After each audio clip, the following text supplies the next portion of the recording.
ribuan meter di bawah Samudra Pasifik. Ada sebuah jurang di mana tekanan air mampu meremukkan baja dan suhunya mendekati titik beku. Selama bertahun-tahun, para ilmuwan yakin tidak mungkin ada kehidupan di sana. Tapi, di kegelapan itu, ada sesuatu yang bergerak. Makhluk-makhluk aneh dengan bentuk yang sulit dipercaya hidup dan berkembang di sana. Bagaimana mungkin? Paradoksnya, kita telah menjelajahi ruang angkasa yang jauhnya ribuan kilometer. Tapi kedalaman lautan kita sendiri masih nyaris tak tersentuh. Titik terdalam bumi, Palung Mariana, baru dikunjungi oleh segelintir manusia. Semakin dalam kita menyelam, semakin besar rasa penasaran kita. Inilah kisah pencarian dan penemuan di tempat paling misterius di planet kita. Untuk tahu bagaimana Palung Mariana ditemukan, kita harus kembali ke tahun ke-1873, sebuah kapal layar Inggris bernama HMS Challenger sedang memetakan kedalaman lautan. Caranya sederhana. Mereka menurunkan pemberat timah ke laut sambil mengulur tali hingga menyentuh dasar. Biasanya, mereka menemukan dasar laut di kedalaman sekitar 3 hingga 4 km. Namun, suatu hari di timur Filipina, sesuatu yang aneh terjadi.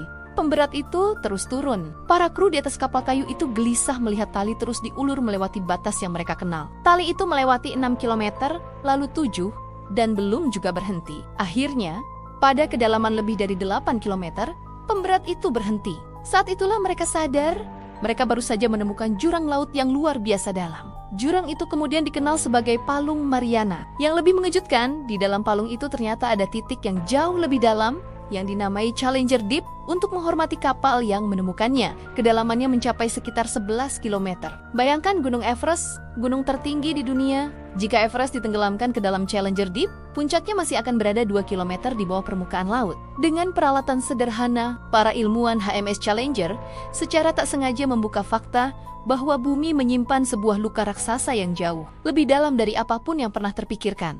Lalu, kenapa disebut Mariana? Nama itu berasal dari Kepulauan Mariana di dekatnya, yang dinamai oleh bangsa Spanyol pada abad ke-17 untuk menghormati Ratu Mariana dari Austria. Setelah ditemukan, pertanyaan besar muncul.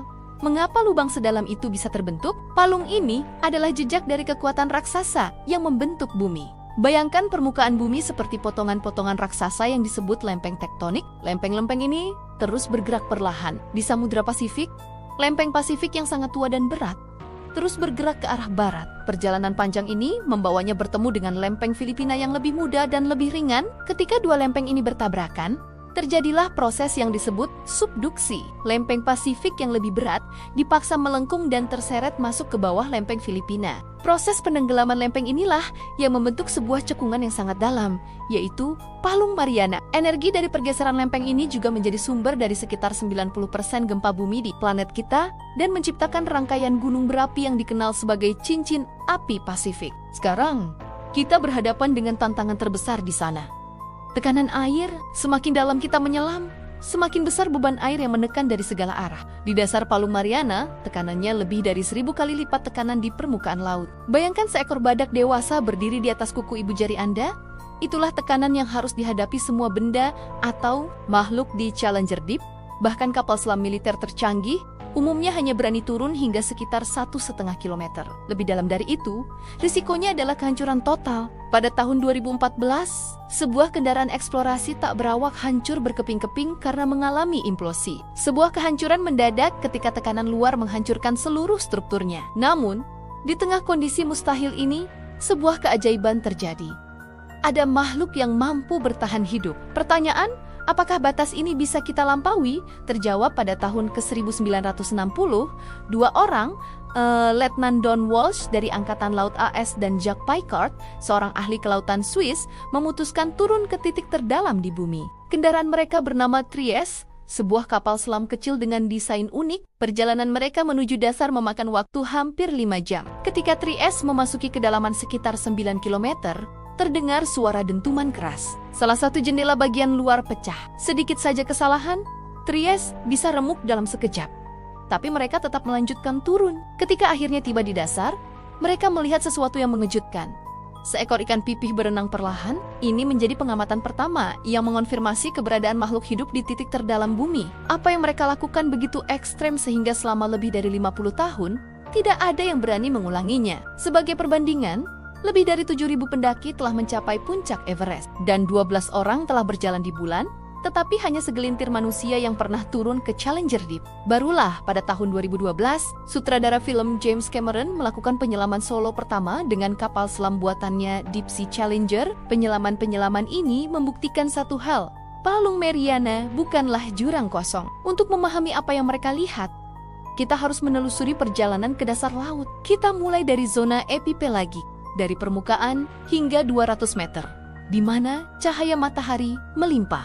Di bawahnya, hingga 1000 meter, ada zona mesopelagik atau zona senja. Cahaya mulai redup, dan dunia ini dipenuhi kilatan bioluminesensi dari makhluk-makhluk laut dalam. Lebih dalam lagi, antara 1000 hingga 4000 meter, kita masuk ke zona batial atau zona tengah malam. Kegelapan total berkuasa, suhu hanya sekitar 4 derajat Celcius. Di sini, kita menemukan anglerfish dengan umpan bercahayanya. Lalu, antara 4000 hingga 6000 meter, ada zona abisal. Dunia ini sunyi, luas, dan nyaris tidak bergerak. Akhirnya, kita tiba di zona hadal. Kedalaman lebih dari 6000 meter, inilah wilayah Challenger Deep. Tekanannya mencapai lebih dari 1100 kali tekanan udara di permukaan. Suhu air selalu mendekati titik beku. Dasar palung dipenuhi lumpur halus, dan sisa-sisa makhluk yang mati di atas, yang disebut salju laut. Seluruh ekosistem di sini bertahan hidup dari sisa-sisa ini. Meski tampak mustahil, kehidupan tetap menemukan cara. Di bebatuan palung, ada mikroba yang melakukan kemosintesis, menciptakan energi dari zat kimia di bebatuan. Di atas lumpur kita melihat amfipoda raksasa, sejenis udang yang bisa tumbuh sebesar kepalan tangan. Lalu ada makhluk paling terkenal, Mariana snailfish. Tubuhnya transparan dan lunak, memungkinkannya bertahan dari tekanan yang akan menghancurkan hewan bertulang. Mereka adalah predator utama di dasar palung.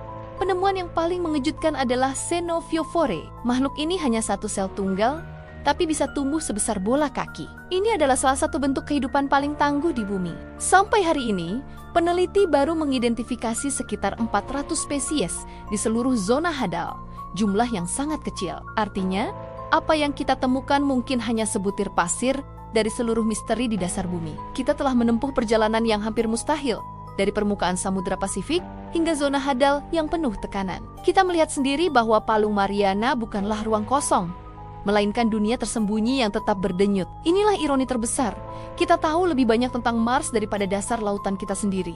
Hampir semua yang kita ketahui tentang Palung Mariana berasal dari beberapa kali penurunan kamera dan kapal selam kecil. Makhluk yang ditemukan di sini, dari mikroba pemakan batu hingga ikan transparan, telah membuka cara pandang baru tentang batasan kehidupan. Palung Mariana adalah perbatasan terakhir, tempat di mana ilmu pengetahuan dan rasa penasaran manusia bertemu. Jurang terdalam di bumi ini akan tetap menjadi pengingat bahwa masih ada dunia lain di bawah kita yang menunggu untuk ditemukan. Terima kasih sudah menonton, dan sampai jumpa!